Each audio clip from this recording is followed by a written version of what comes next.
Halo semuanya, hari ini gue akan ngobrol sama Mbak Likwina Hananto. Pakar apa nih? Pakar apa Mbak Wina nih? Pakar ngoceh, Pakar ngoceh. modal bacot. Perencana keuangan lah ya, boleh ya aku sebut gitu Nah, ya. nah, gue Apa? ini financial trainer aja. Oh iya benar-benar. Kemarin di podcastku Mm-mm, juga itu ya, financial mm-mm, trainer. trainer. Eh kita bikin video waktu itu soal merencanakan keuangan, rame banget yang nonton Wah, dan heboh, heboh banget. heboh. Terima kasih juga buat orang yang bilang bahwa sudah tercerahkan gara-gara video kita. Mudah-mudahan bisa ngebantu keuangan personal mereka. Nah, cuman kayaknya dari beberapa orang yang ngikutin video kita pada ngirimin email saat ini dalam minggu kemarin. Pada heboh, Ya, pada bilang, Bang, ini gue harus kayak gimana? Keuangan gue berantakan semenjak ada wabah corona ini. Tolong dong bener-bener ya. bikinin bikinin lagi videonya dong. Buat kita yang keuangannya sekarang terganggu banget. Nah, buat Mbak Wina gimana nih? Ini yang nonton mungkin banyak banget yang pekerjaannya terganggu, gajinya Ya, terganggu, atau bahkan mungkin di PHK. Apa sih langkah ya. yang paling pertama gitu? Meriksa kamu punya simpanan apa aja, kamu Hmm. punya aset apa aja, mana yang udah mulai harus dicairkan. Jadi kalau udah seperti itu, kita tuh apa ya? Ibaratnya mau menghadapi badai, kita mulai Hmm. siap-siap nih. Backup apa yang mesti kita pegang supaya kita waktu ada badai itu bisa bertahan. Hmm. Badai itu pasti berlalu kan? Badai itu Hmm. ini prinsip yang semua orang harus sadar. Badai itu pasti berlalu. Kita udah mengalami krisis tuh berkali-kali dari tahun 60-an, 70-an, 80-an, 90-an tuh ada terus krisisnya. Hmm. Di tahun 2000-an tuh 2008 kita ngalamin. Sekarang 2020 kita ngalamin lagi. Ini pasti berlalu. Tapi gimana caranya? Waktu lagi badai kita tuh punya pegangan sehingga karena badai itu kita bisa tahan. Hmm. Begitu badainya lewat tuh kita bisa gila gue lewatin tuh. Nah ini yang menurut gue sekarang urgent. Pilihannya berarti ada beberapa. Yang satu cari lagi mau dapat pendapatan dari mana. Yang dalam tanda kutip termudah karena nggak mudah juga adalah dagang. Ada Dagang. dagang. Hmm. Dagang. Yang kedua adalah mulai meriksa punya aset apa aja yang mungkin sudah waktunya dikonversi untuk jadi cash dan pegangan supaya gue bisa makan untuk berapa hari, gue bisa makan untuk berapa minggu, gue bisa makan untuk berapa bulan. Ini artinya apa ya? Istilah gue dana darurat yang diaktifasi, dana darurat yang Hmm. dicairin untuk mulai dipakai. Oke, secara konkret nih Percaya bisa apa? Kayak mobil, motor gitu ya maksudnya ya? ya Oke. perhiasan. Hmm. Ada mungkin yang selama ini punya asuransi nggak pernah diapa-apain, toh ada BPJS Kesehatan, jadi asuransinya mulai dicairin karena nggak mampu lagi bayar asuransinya. Hmm. Cairin supaya kamu pegang cashnya. Gua nggak nyuruh kalian cairkan asuransi segera, enggak ya. Tapi perhatiin daftar aset lo apa aja, mana bikin prioritas, mana yang memang mau dicairin. Secara general gue menghindari orang mencairkan asuransi pada saat masa sulit, tapi kalau memang asuransinya selama ini tidak menunjukkan manfaat yang jelas, misalnya bukan asuransi kesehatan nih ya, Hmm. misalnya kamu single nggak ada tanggungan tapi punya asuransi jiwa, jadi kan manfaatnya tuh nggak prioritas tuh. Oke. Mungkin sudah waktunya kalau ini ada unit investasinya, cairin supaya kamu punya pegangan, karena kalau isunya adalah kamu nggak punya uang buat makan, maka kita mesti cari solusi supaya kamu punya uang pegangan dulu. Lalu Dit, membedakan orang yang punya pegangan untuk makan, cara dia berpikir berbeda. Cara dia membawakan diri berbeda. Cara dia menemukan solusi dalam hidup juga berbeda. Nggak enak ngomongnya, tapi kalau punya duit lu mikir lebih tenang gitu, tau gak? Iya. Iya kan? Jadi Iya. jadi mari mengkondisikan diri supaya tahu kan mental, aduh aku nggak punya. Ayo periksa kamu punya apa. Cara mikir tuh jadi beda banget. Karena akhirnya sering yang membuat kita bisa melewati masa-masa tersulit itu hanya mental set aja. Begitu mindset lu bisa di set, oke, gue bisa kerjain ini, lu bisa gitu. Walaupun bukan halu ya, bisa padahal udah lagi hancur gitu. Bukan kayak gitu juga.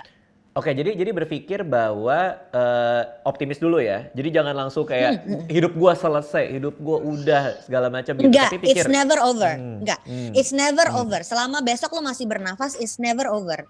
Sementara orang-orang yang udah ngalamin hal-hal yang berat seperti tsunami di Aceh, likuifaksi sama gempa bumi di Palu, even life move on for them loh. Masa kita kena goyang kayak gini aja langsung berpikir udah berakhir nih hidup gua? Enggak. Selama lu masih bisa napas, hidup lu nggak berakhir. Oke. Ini aku nggak tahu ya apakah apa kita bisa jawab ini dengan pas atau tidak ya. Cuman banyak juga Mm-mm. yang komen ke aku ketika aku bilang sebisa mungkin di rumah aja, sebisa mungkin di rumah aja. Terus ada yang bilang gua ini karyawan. Kalau Ya. bos gua tuh tetap nyuruh gua masuk kerja.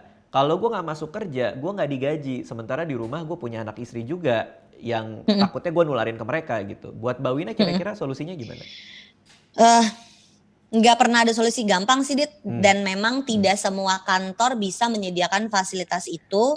Tidak semua profesi bisa menyediakan fasilitas itu ya kan. Ya, Misalnya ada profesi yang memang udah pasti sekarang nggak mungkin di rumah. Dokter, perawat, tenaga kesehatan, cleaner di rumah sakit. Itu semuanya nggak ada yang diem di rumah. Mereka berangkat oke, kerja setiap hari. oke. Um, tapi kayak kerjaan gue trainer, lo mau ngapain pergi ke kantor? Jadi begitu, ya kan mau ngapain lo pergi ke kantor nyari-nyari Iya, iya, masalah iya. aja. Jadi yang gue lakukan malam minggu lihat Pak Jokowi bilang kerja di rumah, sekolah di rumah, ibadah di rumah, itu gue langsung kontak sama komisaris kantor sama HRD kantor. Senin liburin gue bilang gitu, nggak mau tahu, gue bilang gue nggak mau ambil resiko ada anak kantor yang terpapar di perjalanan berangkat ke kantor di bus dari Bekasi gitu, gue nggak mau kejadian kayak gitu. Jadi kantor gue nggak ada masalah, tapi kan ada orang yang nggak begitu, tapi ada juga memang kantor-kantor yang bener-bener pokoknya bosnya mah mungkin udah nggak ada di Jakarta ya, tapi Hmm, kantornya tetap harus jalan gitu. Hal-hal kayak gitu hmm, memang sulit dan gue nggak punya jawabannya. hmm, Um, hmm, untuk beberapa kasus gue udah ketemu dokter-dokter yang memutuskan untuk pindah dari rumah mereka, hmm, cari kos atau apartemen di dekat rumah sakit hmm. supaya mengurangi resiko keluarganya terpapar. Ada yang udah sampai kayak gitu.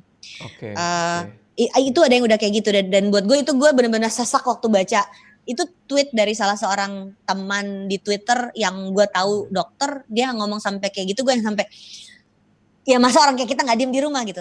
Nah untuk Iya, iya, kalian yang iya. misalnya kerjanya kan ada ya restoran nggak tutup dan kerjanya gajinya harian.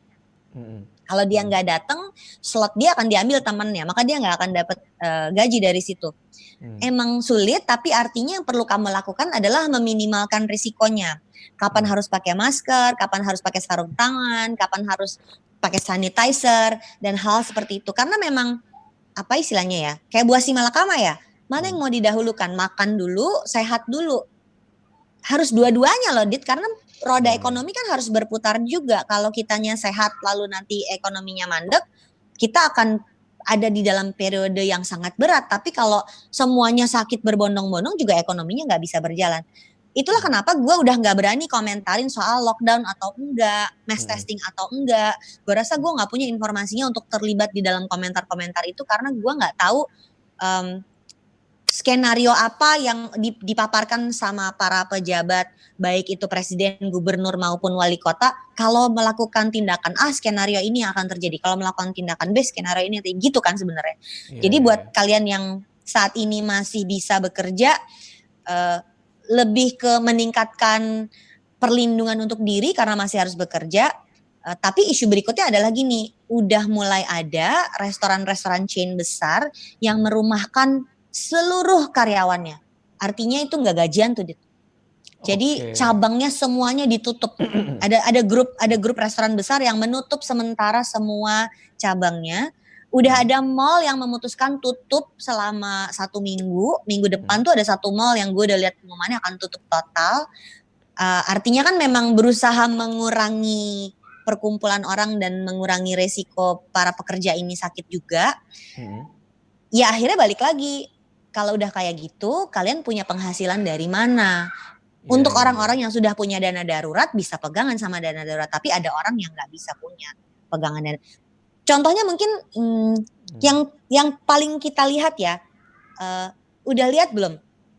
Driver ojol sama supir taksi itu udah duduk-duduk nongkrong di pinggir jalan loh. Mereka penghasilannya harian loh.